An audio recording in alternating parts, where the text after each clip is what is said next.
Dan stigma yang diberikan bahwa hati-hati dengan dokter dengan anak PKI itu mungkin maksudnya Orde Baru waktu itu supaya saya hancur, supaya mungkin anak-anak saya tidak makan karena pasien tidak ada yang datang dan macam-macam, supaya saya stres atau mungkin mati. Jadi kesimpulan saya, kalau gitu PKI itu berpihak pada rakyat tertindas gitu ya. Itu jadi satu kebanggaan juga buat saya. Jangan sampai sejarah kelam kekejaman PKI itu terulang lagi, itu yang pertama. Yang kedua, pegang teguh Pancasila. Yang bertentangan dengan Pancasila, apalagi memberi ruang pada PKI, tidak.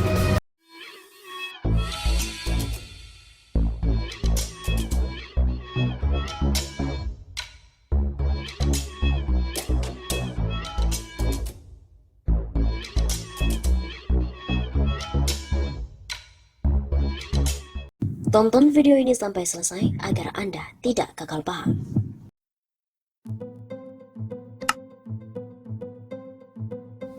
Halo Sobat 651 Safa, kembali lagi bersama dengan kami untuk mengulas fakta-fakta politik dan juga informasi terkini di tanah air.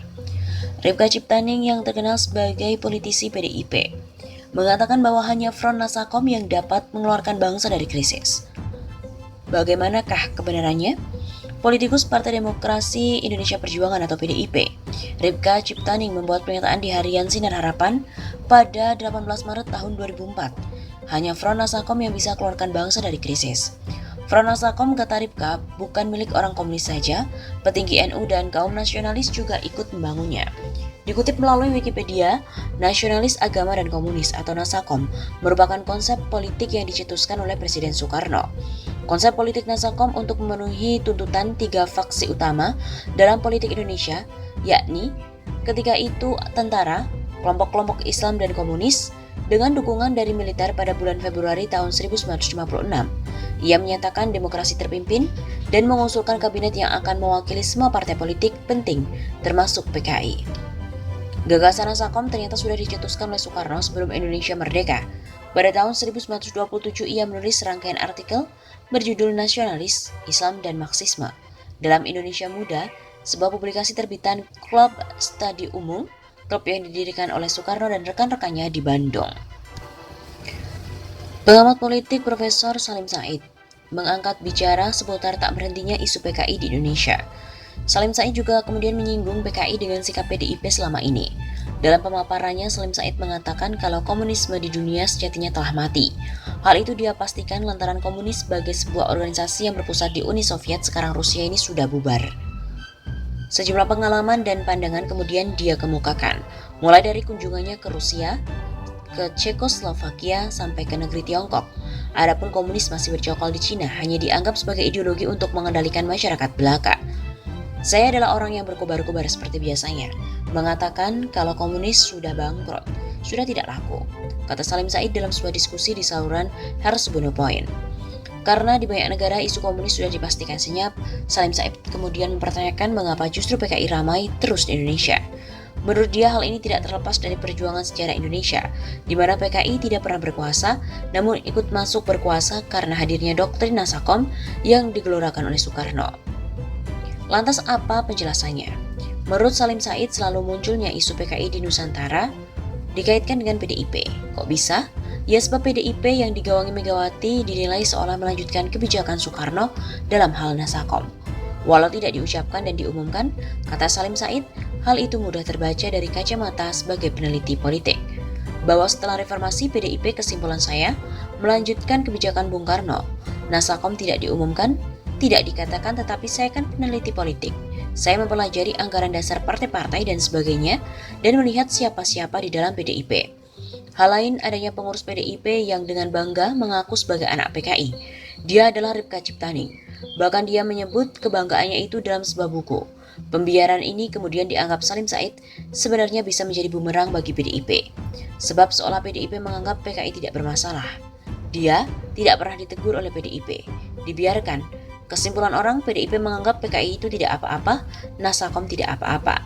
Apalagi menurut Salim Said, ada banyak anak-anak PKI dari pengakuan Ripka yang ada di dalam tubuh PDIP. Lantas apakah mereka tidak akan melakukan balas dendam karena orang tua mereka yang dibunuh? Persoalan munculnya isu PKI sendiri ditegaskan oleh Salim Said lantaran ada sejarah yang belum selesai di Indonesia, sehingga masih terus menjadi perkara di kemudian hari. Salim Said dalam kesempatan itu juga membongkar sejarah mengapa PKI bisa mendapatkan tempat di hati masyarakat Indonesia. Menurut dia tidak lain dari upaya Soekarno dengan gagasannya untuk melakukan doktrin persatuan rakyat. Gagasan Nasakom sendiri adalah upaya untuk mempersatukan rakyat pada tahun 1926. Ketika itu Soekarno geram karena Nusantara selalu dijajah oleh kolonial. Bung Karno sampai pada satu pemikiran ketika dijajah terus oleh kolonial karena apa? Karena kita itu tidak bersatu. Jadi dibikinlah gagasan Islam, nasionalis dan komunis. Usai kemerdekaan rupanya Soekarno, kata Salim, masih mempertahankan konsep doktrin dari Nasakom. Bung Karno masih terus membela PKI di tengah isu Madiun dan Bali. Bahkan usai dekrit Presiden tahun 1950, Nasakom seolah dikembangkan lagi. Tetapi tanpa menyadari bahwa itu tidak ada pada zaman tahun 26 ketika kita ada pengalaman konflik di dalam negeri dengan komunis. Padahal tahun zaman dekrit itu kita sudah melewati pengalaman yang berdarah-darah, ada pemberontakan Madiun yang selalu disembunyikan oleh PKI.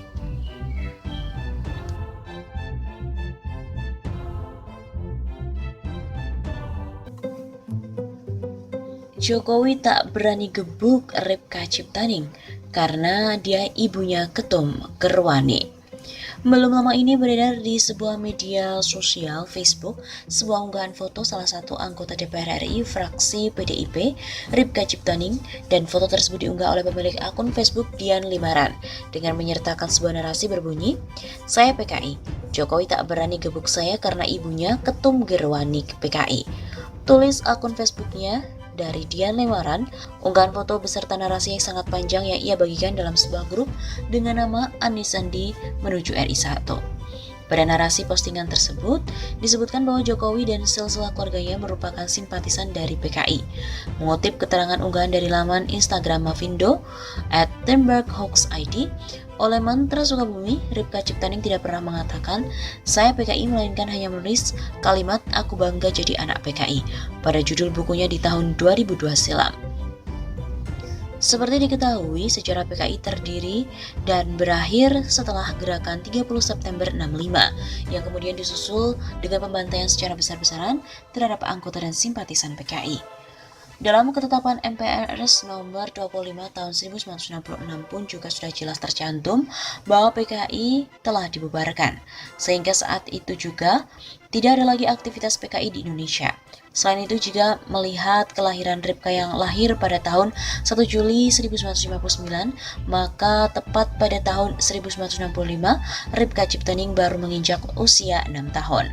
Adapun asal-usul keluarga Jokowi pernah dituliskan bersama oleh Wawan Mas'udi, seorang dosen UGM, dan juga Ramdon, seorang dosen UNS, dalam sebuah buku Jokowi dari Bantaran Kalianyar ke Istana, yang diluncurkan pada Desember 2018 dan bukan buku Jokowi Undercover yang dilarang oleh pemerintah. Dalam buku tersebut diketahui bahwa kakek Jokowi dari jalur ayah, Lamidi Wiryomiharjo, merupakan kepala desa di Desa Kerajaan Karanganyar yang telah menjabat sejak tahun 1950 hingga 1980-an. Pada masa Orde Baru, jika ada orang yang memiliki sangkut paut dengan PKI, tidak mungkin terpilih menjadi kepala desa. Kemudian, ibunya Sujiatmi lahir pada 15 Februari 1943 di Desa Giriroto, Ngemplak, Boyolali, Jawa Tengah. Sujiatmi menikah dengan Wijatno Notomiharjo pada tahun 1959. Pasangan ini pun lalu pindah dari Boyolali ke Serambatan, Solo, bagian utara. Pada 21 Juni 1961, lahir anak pertama mereka, Joko Widodo. Dengan demikian, klaim Ripka Ciptaning yang mengatakan "Saya PKI, Jokowi tak berani gebuk saya karena ibunya Ketum Gerwani PKI" adalah sebuah misleading content.